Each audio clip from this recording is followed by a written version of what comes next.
Hai semua, selamat datang di channel Baca Saham. Pada video ini kita akan bahas satu topik dengan judul Yang mau beli saham anti krisis SIDO, ini review lengkap sahamnya. Untuk itu, simak video ini sampai habis ya agar mendapat pemahaman yang utuh. Perusahaan yang akan kita bahas bisa dikatakan luar biasa. Labanya terus naik dalam 6 tahun terakhir tanpa pernah turun satu kali pun. Hutangnya sangat sedikit, bahkan bisa dilunasi semua dengan saldo kas yang dimiliki. Rasio keuangannya juga sangat menarik dan jarang perusahaan yang punya rasio seperti ini. Tapi di balik semua kelebihan itu, ada satu hal yang membuat banyak orang tidak tertarik dengan saham ini. Apakah itu? Sekarang saya mau bahas laporan keuangan triwulan 2 2021 saham ini. Berhubung laporan keuangan terbarunya sudah terbit, mari kita lihat perkembangan kinerjanya. Oh ya, di akhir video saya akan memberikan kesimpulan dari analisa yang dilakukan. Untuk itu, nonton sampai selesai ya. Namun seperti biasa, pembahasan ini bersifat edukasi dan bukan rekomendasi. Kamu bisa saja rugi jika beli saham ini. Untuk itu, selalu berhati-hati sebelum membeli saham. Disclaimer on ya. PT SIDO muncul berdiri pada tahun 1975. Artinya, saat video ini dibuat di tahun 2021, SIDO sudah berusia sekitar 46 tahun. 46 tahun merupakan usia yang sudah cukup banyak melalui berbagai kondisi ekonomi. Ibarat manusia, usia 46 tahun merupakan usia di mana seseorang sementara berada di puncak karirnya. Kita juga bisa melihat SIDO dengan berbagai pencapaian yang luar biasa.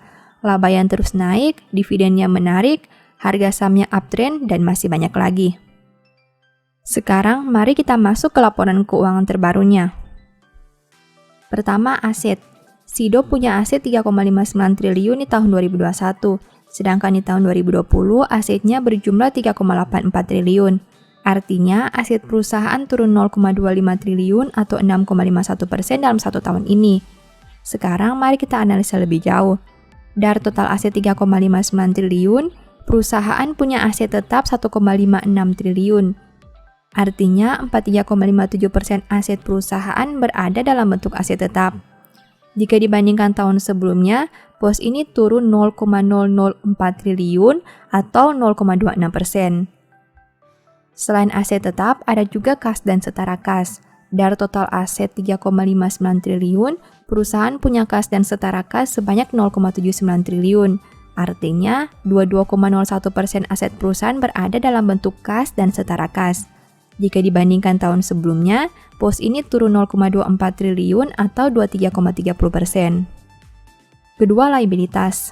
SIDO punya liabilitas 427 miliar sampai triwulan 2 2021, sedangkan di tahun 2020 liabilitasnya berjumlah 627 miliar.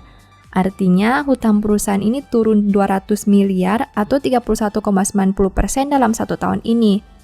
Nah, dari total liabilitas 427 miliar, perusahaan punya utang usaha pihak ketiga 138 miliar. Artinya, 32,32% hutang perusahaan berada dalam bentuk utang usaha pihak ketiga. Jika dibandingkan tahun sebelumnya, pos ini turun 43 miliar atau 23,76%. Selain utang usaha pihak ketiga, ada juga utang pajak. Dari total liabilitas 427 miliar, perusahaan punya utang pajak sebanyak 84,39 miliar. Artinya, 19,76% total hutang perusahaan berada dalam bentuk utang pajak. Jika dibandingkan tahun sebelumnya, pos ini turun 68,41 miliar atau 44,77%. Ketiga, ekuitas. SIDO punya ekuitas 3,16 triliun sampai triwulan 2 2021. Jika dibandingkan tahun sebelumnya dengan angka 3,22 triliun, berarti ekuitas perusahaan turun 0,06 triliun atau 1,86%.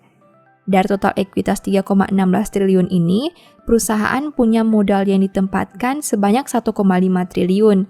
Artinya, 47,47% ekuitas perusahaan berada dalam bentuk modal yang ditempatkan.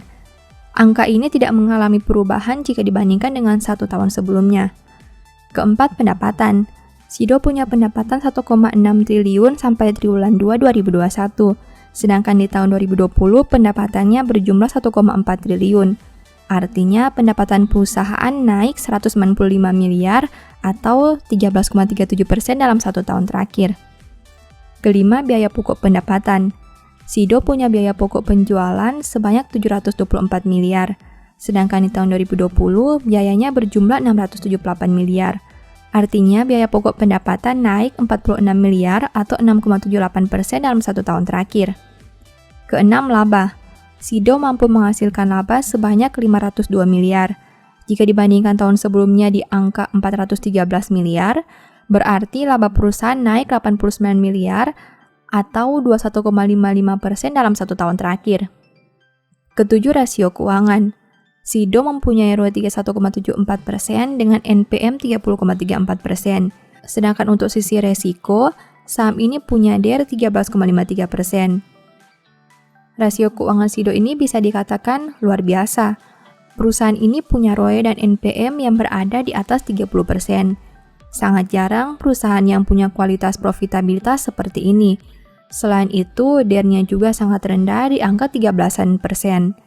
Artinya, dari sisi resiko, perusahaan ini punya potensi resiko bangkrut yang sangat kecil dibandingkan perusahaan yang lainnya. Kedelapan, valuasi.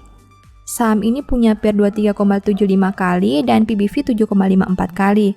Dengan kinerja yang luar biasa, sudah menjadi wajar jika valuasi perusahaan ini menjadi tinggi. PER-nya memang tidak terlalu tinggi, tapi PBV-nya sudah premium. Meski dari sisi likuiditas Sido cukup aman, tapi dari sisi resiko, penurunan harga menjadi cukup besar. Untuk itu, kamu harus pertimbangkan hal itu juga sebelum membeli saham ini. Setelah melihat pembahasan tadi, berikut kesimpulan dari video ini. Pertama, aset Sido turun karena saldo kasnya berkurang banyak. Kedua, liabilitas perusahaan turun karena hutang pajak yang berkurang. Artinya, mungkin saja kas perusahaan berkurang karena membayar hutang pajak. Ketiga, ekuitas Sido masih cukup kecil karena saldo laba yang ditahan belum lebih besar dari modal yang ditempatkan. Keempat, laba perusahaan naik karena penjualan produk yang bertumbuh di periode ini bukan karena ada faktor X. Kelima, rasio keuangan Sido luar biasa dengan profitabilitas yang tinggi dan risiko bangkrut yang rendah. Keenam, dengan semua kelebihan yang dimiliki, valuasi perusahaan ini terbilang sangat tinggi dan rentan dengan penurunan di masa depan apabila membeli di harga pucuk. Demikian analisa singkat saham Sido berdasarkan laporan keuangan triwulan 2 2021. Selalu ingat bahwa pembahasan ini hanya dari sudut pandang pribadi ya. Tidak ada jaminan pasti profit dan mungkin saja kamu bisa rugi jika beli saham ini. Demikian informasi pada video ini, semoga bisa memberi manfaat kepada kamu semua ya. Oh iya, saya mau menyampaikan bahwa sekarang Baca Saham punya 3 e-book tentang saham yang mungkin saja bisa berguna bagi kamu, yaitu Strategi Nabung Saham, Analysis Report, dan The Stock Market. Berikut perbedaan antara 3 e-book tersebut. E-book Strategi Nabung Saham berfokus pada pembahasan teknik, money management, dan semua hal yang berhubungan dengan nabung saham. Poin intinya bisa dilihat pada tampilan berikut ini. E-book Analysis Report berfokus pada hasil analisa fundamental 12 saham pilihan berdasarkan laporan keuangan terbaru. Poin intinya bisa dilihat pada tampilan berikut ini. E-book The Stock Market berfokus pada panduan bagaimana menganalisa fundamental suatu perusahaan dan money management yang baik. Poin intinya bisa dilihat pada tampilan berikut ini. Apabila kamu tertarik membeli salah satu dari 3 e-book tadi, silakan chat WA ke nomor yang tertera di layar ya. Ingat, hati-hati terhadap semua jenis penipuan yang mengatasnamakan Baca Saham. Baca Saham tidak pernah mengelola dana ataupun melakukan penjualan produk di luar Instagram, YouTube, dan Telegram resmi Baca Saham. Sebagai penutup, saya mau mengutip satu statement yang semoga bisa menjadi semangat bagi teman-teman. Orang yang mengarahkan telinga kepada teguran, yang membawa kepada kehidupan akan tinggal di tengah-tengah orang bijak. Thank you.